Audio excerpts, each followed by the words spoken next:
Daniel, he's an imposing figure. Is he going to be in the team round one, do we think? Oh, well, that's yet to be decided with a lot of other positions in our team as well. So, but what we're excited about this week is certainly to give Dan the opportunity to ruck one out this week. Very good opposition against Geelong, so we'll get a chance to have a good look at him, and he's impressed us a great deal so far. So, what I am confident is that we've got some real depth in that position. But as for finalising the 22 for round one, we've still got a fair way to go. Have you ever essentially said you can't play both in the same team now? Well, no, we haven't said that categorically, but I think there was initially a bit of people said there was hysteria around the death of the second ruckman. Well, there aren't too many sides that do it anymore, so it's been a bit of a slow burn for most clubs, but I think most sides are realising that unless you've got a very, very flexible ruckman who can play significant time forward or has got the athletic ability of Nick Natanui, it's becoming harder and harder. So, especially with a cap of 80 this week, it does make it very difficult to play too. So we'll have a look at it, and that's what the NAB Cup's for, to have a look at different systems and also to give different players opportunities. The competition can only be good for Todd as well. Yeah, it is. I mean, but we know what Goldie can do. I mean, we know that he's got terrific endurance for a ruckman. He's rucked one out, for a long time. So we know he can do that. The easy thing to do would just be to share the load and then get a bit of a shock round one if we decide to go with a different system. So this is twofold. It rewards Dan for his really hard work through the pre-season and his performances so far, but it also gives the coaches a better chance to get an understanding of what he can do one out. So it's not designed as a kick in the pants for Todd? No. Goldie's been a terrific player for us for a long period of time. So we see Goldie as an all Australian standard ruckman, but we don't want to leave him out altogether either. So it's a decision on balance to have a look at Dan. There's a North Ballarat play the curtain raiser, so Goldie can play in that to keep his condition up, and then we'll make a decision which way we go before round one. But this will give us the information to do that. How many spots would be still up for grabs in your probably starting 22 round one? Well, we've got a squad this week of 27. We've chosen to give Robbie Tarrant a rest after he had an enormous work rate up in Townsville last weekend. So there's 28 that we're having great difficulty splitting the last 10, and obviously Goldie's not included in that 28 too. So just on that, you'd think there are at least 7 or 8 spots that are yet to be decided, but that's a good position to be in. Next week's NAB Challenge would be a dress rehearsal for you, though. You'll pretty much try and go in with your round one team?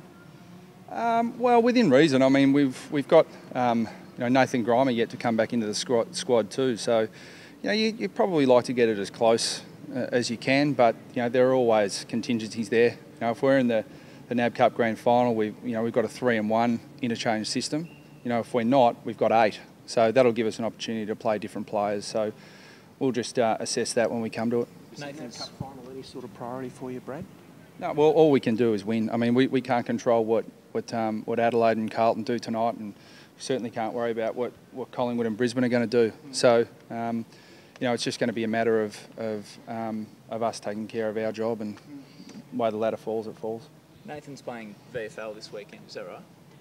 Nathan Grima? Yeah. No, he won't play at all. That being said, I mean, it's Friday, the day before the game. We've given him every opportunity to get up to play. Now, if he surprises me out on the track today, he'll play. But based on what I saw Wednesday, we want to get another solid block of training into him. But if he pulls up really well from that tomorrow morning, there is a chance we play him. And good for you guys to have Leigh Adams back. Is he going to play in the Sunnies tomorrow? Is his eye okay? No, if there's no way Patch would run out there in Sunnies. He'd prefer not to. I mean, he's desperate to get out and play. There's no doubt about that. But he could have trained without him. But we all wanted to laugh at him, which we did. So we made him train in them, and he's a really important part of our side. We're about to have him back, Sunnies or no Sunnies. Sorry, you've been in great form in the NAB Cup. How's the feeling around the club approaching round one? Yeah, I reckon great form is an overstatement. I haven't been, but I'm into my 4th year as a coach now, so I'm really working hard on the grumpy coach pre-season attitude, and I've been pretty grumpy the last 3 weeks. We always want to be better. I'm not comfortable with. I wouldn't say we've been in great form. We'll get a much better indication of that, after tomorrow's game against Geelong. But we've certainly worked on some things, and we're not doing those perfectly yet, so far from happy. What in particular, Brad? What are you really zeroing in on? Well, look, pre-season? we really wanted to make sure that our stoppage work was top notch against the Gold Coast, because they probably slipped a little bit last year, but in their first year in the competition with Ablett, Richatelli, David Swallow, they were one of the best stoppage sides going around. And we got badly beaten in the centre bounces in the last quarter last week, which enabled them to come back at us. So, they're areas that we've really got to. We want to be a good stoppage side. We want to be a good contested ball side, and I don't rate us in the top 4 in that area at the moment. So we've still got some work to do. Daniel, daunting prospect for you this week? Yeah, I suppose it's a pretty big test. Looking forward to it, really, like getting down, I suppose, against a pretty successful side over the last 5 or 6 years down at their home ground. Yeah, I suppose you can look at it as a bit of a daunting prospect, but now I'm just hopefully relishing the opportunity. So it's sort of the realisation of a dream come true, I suppose, being given the opportunity yourself just to go one-on-one against some of the best in the comp? Yeah, absolutely. So I can't wait to get out there and hopefully grab this opportunity that I've been given with both hands. Yeah, for you, Sydney, then into the Sandful, and then coming back into an AFL club, it's you must be relishing finally getting the crack. Yeah, definitely. So obviously not too many players get a second opportunity, so I'm very grateful for it, and I feel like I've put my head down and worked pretty hard since I've arrived, and hopefully really grabbing this second chance. How much better equipped are you now than when you were at the Swans? I guess your body shape, you would have added a fair bit of size, I imagine. Yeah, physically, I suppose I feel a lot more confident in my body. Had a few injuries when I was younger, so to put on, I think, about 5 kilos since I've been drafted here to North alone has been really pleasing too. So, a lot more confident compared to, I suppose, when I first came in as a pretty skinny 17-year-old.